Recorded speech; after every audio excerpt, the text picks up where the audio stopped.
오늘 아침에 우리에게 주시는 하나님의 은혜의 말씀은 로마서 8장의 말씀입니다. 로마서 8장 1절에서 4절의 말씀입니다. 다 같이 합독하도록 하겠습니다. 그러므로 이제 그리스도 예수 안에 있는 자에게는 결코 정죄함이 없나니 이는 그리스도 예수 안에 있는 생명의 성령의 법이 죄와 사망의 법에서 너를 해방하였습니다. 율법이 육신으로 말미암아 연약하여 할 수 없는 그것을 하나님은 하시나니 곧 죄를 인하여 자기 아들을 죄 있는 육신의 모양으로 보내어 육신의 죄를 정하사 육신을 쫓지 않고 그 영을 쫓아 행하는 우리에게 율법의 요구를 이루어지게 하려 하심이니라. 아멘. 하나님의 말씀입니다. 믿으십니까? 로마서 8장을 성령의 장이라고 말합니다. 성령의 장.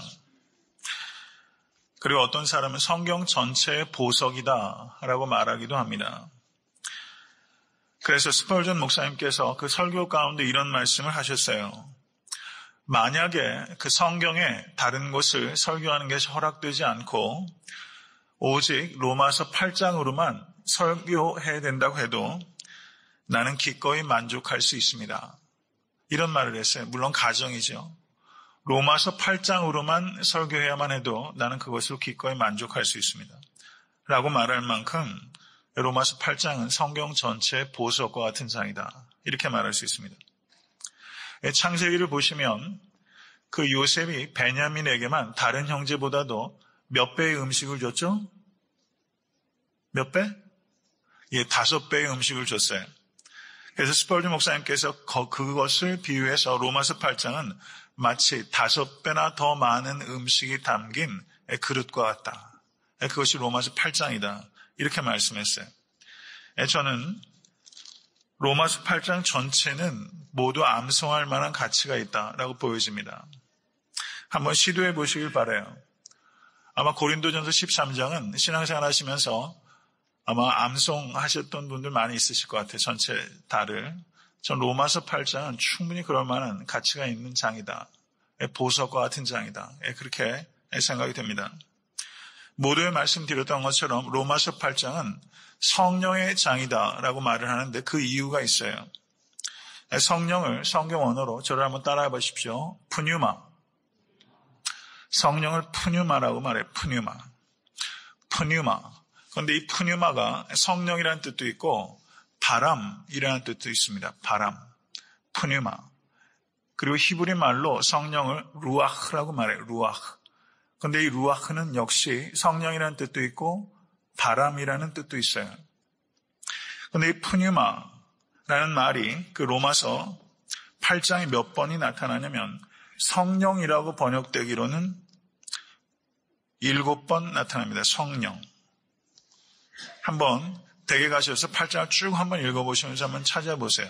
성령이라고 번역된 것은 7번, 하나님의 영, 푸뉴마세우, 하나님의 영이라고 번역된 것은 2번 등장합니다.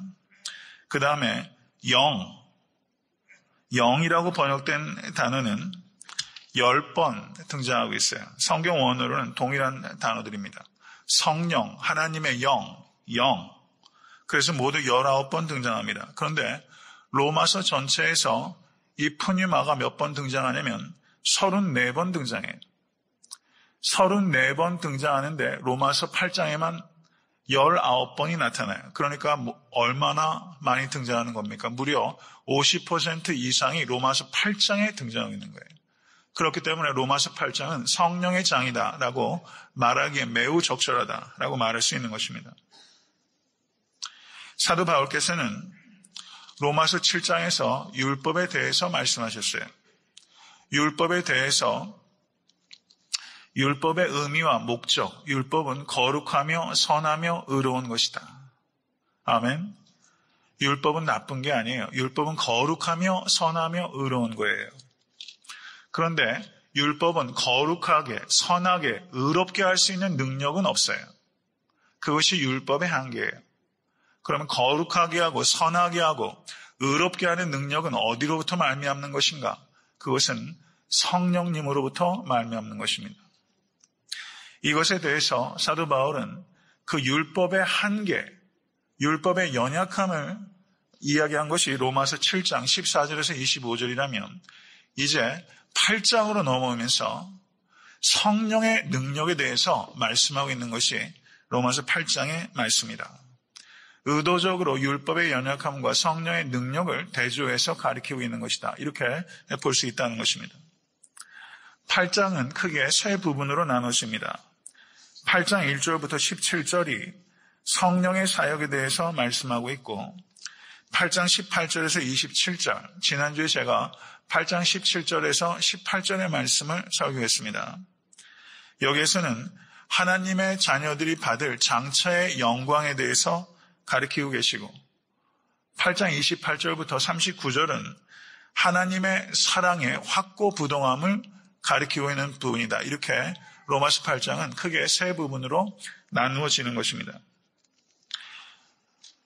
첫 번째 큰 단락인 로마서 8장 1절부터 17절은 성령의 사역에 대해서 말씀하고 있는데 이 부분을 좀 더 세분해 보면 오늘 본문 말씀 로마서 8장 1절에서 4절은 성령의 자유케 하심, 저를 따라하세요. 성령의 자유케 하심. 성령의 자유케 하심에 대해서 말씀하고 계시고 8장 5절부터 8절은 육신의 생각과 대조되는 성령의 생각에 대해서 말씀하고 있습니다. 8장 9절에서 13절은 성령의 내주하심에 대해서 말씀하고 있고 8장 14절에서 17절은 성령의 증거에 대해서 말씀하고 있어요. 제가 새벽 예배를 통해서 강의할 때는 성경 말씀을 이렇게 그 의미적으로 분류해서 깊이 있게 들어가는 것은 이런 강의 설교를 통해서만 사실 할 수 있는 이야기예요. 성경을 앞뒤 전체적인 흐름과 무관하게 읽을 수 있는 위험이 항상 있어요. 전체적인 큰 그림을 그리시고 그 안에서 세부적인 국면을 이해할 수 있기 위해서 항상 노력하는 것은 매우 중요하고 본질적인 것입니다. 8장 1절에서 4절을 가시면 8장 1절은 무엇이죠? 그러므로 이제 그리스도 예수 안에 있는 자에게는 결코 정죄함이 없나니. 믿으십니까? 우리가 왜 정죄함을 받았습니까? 아담 안에서 지은 죄 때문에 우리가 정죄함을 받은 거예요. 믿으십니까? 그런데 아담 안에 있는 인간과 그리스도 예수 안에 있는 인간, 모든 인간은 이렇게 두 부류로 나누어지게 되는 것입니다.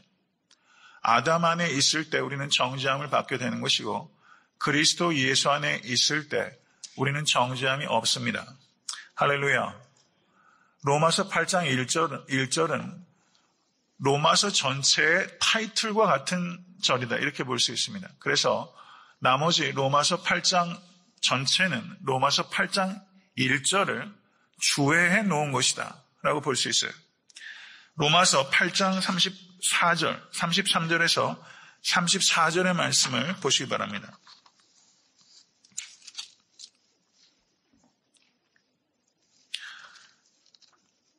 (8장 33절에서)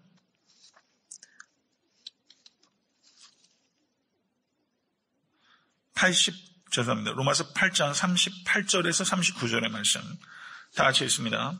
내가 확신하노니 사망이나 생명이나 천사들이나 권세자들이나 현재일이나 장래일이나 능력이나 높음이나 깊음이나 다른 아무 피조물이라도 우리를 우리 주 그리스도 예수 안에 있는 하나님의 사랑에서 끊을 수 없으리라. 아멘. 믿으세요? 로마서 8장 1절은 뭐가 없다고 그랬어요? 정죄함이 없다.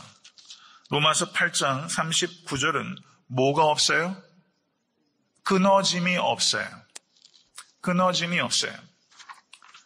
로마서 8장 1절과 8장 39절은 이렇게 대응하고 있는 거예요. 로마서 8장의 주제를 한마디로 말하면 우리 주 예수 그리스도 안에 있으면 정죄함이 없고 끊어짐이 없습니다. 믿으세요? 이것을 가리키고 있는 것입니다. 그리스도 예수 안에 있는 자에게는 결코 정죄함이 없다는 것은 그리스도 예수로 말미암아 우리가 무죄 판결을 받았다는 것을 의미하는 것입니다. 우리가 무죄 판결을 받았다는 것을 신학적으로 말하면 칭의라고 이야기를 하고 이것은 다른 말로 표현하면 의롭다 여기심을 받았다라는 뜻입니다. 로마서 5장 1절은 이렇게 말씀하였습니다. 그러므로 우리가 믿음으로 의롭다 하심을 얻었은즉 우리 주 예수 그리스도로 말미암아 하나님으로 더불어 화평을 누리자. 아멘. 이신층의 복음에 대해서 사도 바울께서 로마서 5장 1절에서도 이야기를 하셨어요. 우리가 믿음으로 의롭다 하심을 얻었은즉, 이 말은 이신층의 justification by faith, 오직 은혜를 믿음으로 말미암아 의롭게 되었다.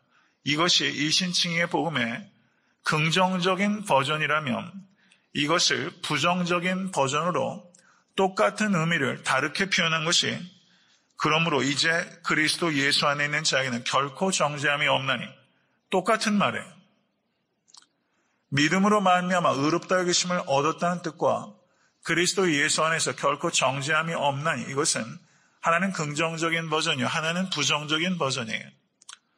지금 로마서를 계속 강해오면서 성도님들께서 느끼시는 것은 사도 바울이 이 이신층의 복음을 계속해서 지치지 않고 조금씩 말을 바꿔가면서 이신층의 복음을 부단하게 강조하고 있다는 것을 우리는 깨달을 수 있습니다.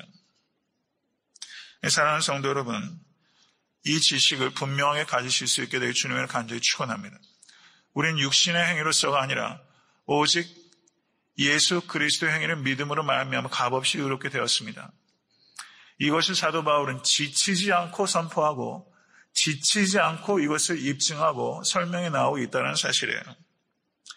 우리는 예수 그리스도 안에 있으면 과거의 죄, 현재의 죄, 미래의 죄에 대해서도 무죄 선언을 받은 것입니다. 이것을 믿으셔야 합니다. 우리는 과거의 죄뿐만 아니라 현재의 죄, 그리고 미래의 죄에 대해서도 무죄 선언을 받은 정죄함이 없는, 결코 정죄함이 없는 우리는 하나님의 자녀입니다. 믿으십니까? 결코 정죄함이 없나니 라고 했을 때 여기 결코란 말이 들어간 이유가 있어요. 성경 원어는요, 일반적으로 부정을 나타낼 때는 우크라는 그 말을 써요. 그런데 우덴이라는 말인데 이건 좀 더 강조하는 것이고, 그리고 이것이 그리스어는 어순이 자유로워요. 우리말은 주어, 동사, 주어, 목적어, 동사 이렇게 되는 거죠. 그런데 그리스어는 강조하는 말이 문두루 가요. 그래서 여기에서 강조되는 이 부정사가 제일 앞으로 갔어요. 그래서 결코 정죄함이 없나니, 결코 정죄함이 없나니, 이것을 선언하실 수 있게 주님을 간절히 축원합니다. 중생한 성도도 죄를 범합니다. 죄를 범하게 될 때마다 우리는 죄를 피하고 죄와 싸워야 되지만, 죄를 범하게 될 때마다 성도 여러분, 산 좋아하시는 분들 많으시죠? 근데 우리가 오를 수 있는 그 정도의 산 말고 높은 산을 올라가게 되면 거기 베이스 캠프를 치지 않습니까? 그리고 그 베이스 캠프에서 정상을 정복하고 정상을 계속 노려요. 그러다가 다시 베이스 캠프로 들어가요. 마치 이신층의 이 도리는 거룩한 삶을 살아가는 성화의 여정 가운데 있는 성도들이 지치고 낭망이 될 때 다시 돌아와서 리처지하는 베이스 캠프와 같은 것이 이신층의 도리예요. 이신층의 도리에 대해서 분명하게 서 있지 못하면 성화의 여정을 끝까지 갈 수 없습니다. 이신층의 도리 위에 굳건하게 서실 수 있는 여러분과 제가 될 수 있게 주님을 간절히 축원합니다. 죄를 범할 때마다 이신층의 도리로 돌아가세요. 그래서 요동치 마시고 견고하게 서실 수 있게 주님을 간절히 축원합니다. 이신층의 도리 위에 굳건하게 설 때만 거룩한 성도의 삶을 살아갈 수 있는 것입니다. 8장 2절을 보시면 8장 1절에서 결코 정죄함이 없나니, 8장 2절은 이는 그리스도 예수 안에 있는 생명의 성령의 법이 죄와 사망의 법에서 너를 해방하였습니다. NIV 번역을 보니까 because라고 말을 시작하고 있어요.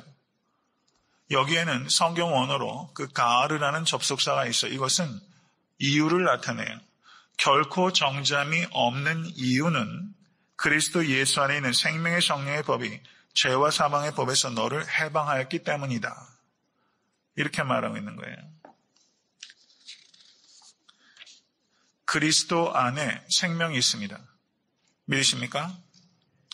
해방하였다 라고 말은 그 to free, 자유케 했다라는 뜻입니다. 이 단어가 성경 원어로는 엘루세로라는 동사고요. 엘루세리아라는 말은 freedom, 명사 형태예요. 예수님께서는 진리에 대해서 가르친 선생이 아니라 진리 자체이신 하나님이십니다. 예수님은 나는 진리에 대해서 이야기한다라고 얘기하지 않았어요. 나는 길이요, 진리요, 생명이다. 이 세상에 어떤 선생도 자기를 진리라고 말할 수 없어요. 예수 그리스도는 진리 자체이시고 모든 진리의 표준입니다. 예수님은 진리의 한 부분을 가리키는 선생이 아니라 진리 자체, 그리고 성령은 진리의 영이십니다. 자유는 예수 그리스도로 말미암아, 예수께서 십자가에 달리심으로 말미암아 우리에게 주어진 것입니다. 인간이 투쟁을 통해서 자유를, 프랑스 혁명을 통해서 자유가 인간에게 온 것이 아니라 예수 그리스도께서 십자가에 달리심으로 자유가 우리에게 주어진 것입니다. 자유는 인간이 쟁취한 것이 아니라 예수 그리스도의 행위로 말미암아 우리에게 주어진 것입니다. 이것을 믿으십니까? 세상 사람들은 이렇게 얘기하면 미쳤다고 할 거예요. 인간이 쟁취한 게 아니에요. 예수 그리스도의 십자가 행위로 말미암아 우리에게 주어진 것입니다. 그리고 그리스도의 영이신 예수는 자유케 하시는 영입니다. 성령께서 내주하시는 만큼 우리는 자유를 누리면서 살게 되는 것입니다. 사랑하는 성도 여러분, 우리는 죄와 사망의 법에서 자유케 된 자유인입니다. 이것을 기억하실 수 있게 간절히 바랍니다. 다시는 종로로 타지 않는 성도 되실 수 있게 되길 바랍니다. 자유를 누리시고 선포하시고 자유케 하는 자로서 살아가실 수 있게 되길 간절히 축원합니다. 그런데 어떻습니까? 자유를 누린다는 게 쉽습니까? 어렵습니까? 이게 무슨 뜻인지 이해하시겠어요? 에리 프롬이라는 정신분석학자가 있어요. 그 에리 프롬이 어떤 책을 썼냐면 자유로부터의 도피라는 책을 썼어요. 자유로부터의 도피. 인간은 자유를 원합니다. 그런데 막상 자유가 주어지게 되면 그 자유를 두려워해요. 이것이 자유로부터의 도피예요. 그래서 자유가 주어졌는데 다시 속박으로 돌아가려고 하는 것이 인간의 본성이 있다는 것입니다. 무슨 말인 거 아니에요? 이스라엘 백성들이 애굽에서 종살이 할 때 그들은 그 슬레이버리를 너무나 싫어해서 자유를 구했어요. 그런데 그들을 하나님께서 애굽의 종살이에서 자유케 하셨어요. 그런데 그들이 광야에 있을 때 그들이 뭐라고 말합니까? 애굽으로 돌아가자. 애굽으로 돌아가자라고 말했어요. 하나님을 섬기는 자유인으로서 살도록 하기 위해서 애굽에서부터 구원하셨는데 이스라엘 백성들은 그 자유를 어려워해요. 그래서 다시 속박으로 돌아가는 거예요. 갈라디아 교인들을 보십시오. 예수 그리스도로 말미암아 모든 율법의 속박으로부터 예수께서 우리를 자유케 하셨는데 갈라디아 교인들은 어떻게 이야기를 합니까? 다시 할례로 돌아가자. 할례의 율법의 속박으로 다시 돌아가자. 그렇게 이야기를 하는 거예요. 자유를 두려워합니다. 이것이 인간이 가지고 있는 모순적인 삶의 태도예요. 자유를 갈망하지만 막상 자유가 주어지게 되면 자유를 두려워합니다. 예전에 제가 이 자유에 대해서 설명하면서 이런 예를 든 적이 있어요. 그 미국에 오니까 가끔 가다가 우리 박준철 집사님 댁에 지난주에도 갔지만 집에도 이 곰이 좀 출몰한다고 이렇게 말씀하시더라고요. 여행 중에 곰 맞닥뜨린 적 있으세요? 차 속에 있으면 곰이 나타나도 하등의 문제가 없지만 아마 산책하다가 점심 먹다가 곰이 앞에 나타나면 아마 대단할 겁니다. 여행 중에 곰을 한번 만났으면 회색곰 말이죠. 그 영화에 나오는 큰 회색곰. 브래드 피트가 나온 영화가 그게 뭐죠? 그 브래드 피트가 나온 갑자기 영화 이름이 기억이 안 나네. 그 영화에서 마지막에 회색곰과 싸우다 브래드 피트가 죽는데요. 우리가 산행을 하다 보면 곰을 한번 맞닥뜨리고 싶은 기대도 있어요. 그런데 곰을 맞닥뜨리게 될 두려움도 있어요. 이것이 이중적인 면모라는 거예요. 우린 자유를 너무 원하지만 막상 자유에 직면하게 되면 자유를 두려워해요. 마치 산행 중에 만나는 회색곰과 같이 이 자유는 이중적인 성격을 우리가 가지고 있습니다. 그래서 자유를 두려워하는 사람은 다시 율법의 속박으로 되돌아가요. 자유를 남용하는 사람은 율법을 버립니다. 그러면 그리스도인은 자유를 두려워하는 사람도 아니고 자유를 남용하는 사람도 아니고 자유를 선용하는 사람이에요. 자유를 선용한다는 뜻은 율법을 무서워하지도 않고 율법을 무시하지도 않고 율법을 사랑하고 그리고 그것을 성령의 내주하심으로 그 율법을 성취해 가는 사람이 그리스도인입니다. 믿으십니까? 자유는 두 가지 국면이 있어요. 자유의 소극적인 국면은 freedom from sin, 죄로부터의 자유입니다. 자유의 적극적인 국면은 freedom for love입니다. 사랑으로의 자유예요. 우리의 자유는, 성도 여러분, 세상 사람들은요, 자유를 죄를 지을 수 있는 자유라고 말해요. freedom for sin이에요. 동성애를 할 수 있는 자유. 그것은 사실상 자유가 아니라 죄를 위한 자유예요. 예수께서는 죄를 지은 자유를 우리에게 주신 것이 아니라 죄로부터의 자유를 우리에게 주신 것입니다. 그것이 자유의 소극적인 국면이에요. 그리고 진정한 자유는 freedom for love입니다. 사랑으로의 자유예요. 이것이 고상한 자유입니다. 이 자유를 깨달으시고 삶 속에서 누리실 수 있는 여러분과 제가 될 수 있게 주님의 간절히 축원합니다. 제가 읽었던 책에 이런 이야기가 있어요. 노르웨이의 극작가인 헬리크 입센이라는 사람이 있는데 그가 유명하게 된 극시가 있는데 페르퀸트라는 극시입니다. 정신병원에 이 페르퀸트가 갔을 때 이 정신병원에 막상 갔더니 정신병원에 가보신 적 있으세요? 정신병원에 가봤더니 미친 사람이 하나도 없더라는 것입니다. 모두 분별력 있게 말을 하더라는 거예요. 그리고 사력 있게 자신의 계획들을 이 정신병원에 수감된 사람들이 이야기를 하더라는 거예요. 그래서 페르킨트가 그 정신병원의 의사에게 이렇게 말했다는 것입니다. 그들은 모두 분별력 있고 사력 있게 말하더군요. 그랬더니 의사가 이렇게 대답합니다. 맞습니다. 그들은 매우 분별력 있게 말합니다. 그러나 그들의 하는 얘기는 모두 자기 자신에 대한 이야기입니다. 그들은 아침에도 점심에도 저녁에도 자신에 대해서만 이야기를 합니다. 그들은 자신으로부터 결코 빠져나오지 못합니다. 그래서 그들이 미쳤다는 것입니다.